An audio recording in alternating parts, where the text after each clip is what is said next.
நாகப்பட்டினம் மாவட்டம் உலக பிரசித்தி பெற்ற வேளாங்கண்ணி புனித ஆரோக்கிய மாதா பேராலயத்தில் பக்தர்களுக்கு மதிய உணவு வழங்கும் திட்டம் தொடங்கப்பட்டது.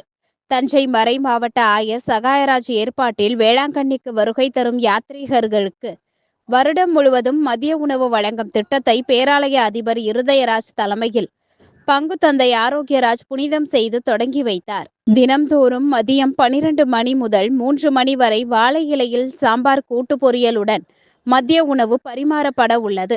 முதல் நாளான 100க்கும் மேற்பட்ட யாத்ரீகர்கள் மதிய உணவு உண்டு மகிழ்ந்தனர்.